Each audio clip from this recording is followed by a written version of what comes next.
Time of death, 21:02 hours.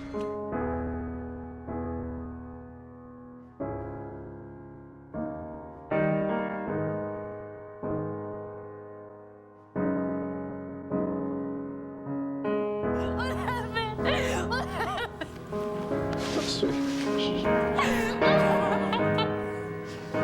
Sorry.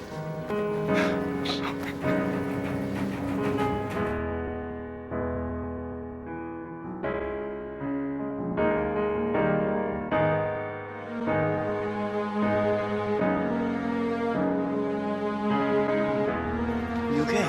Okay.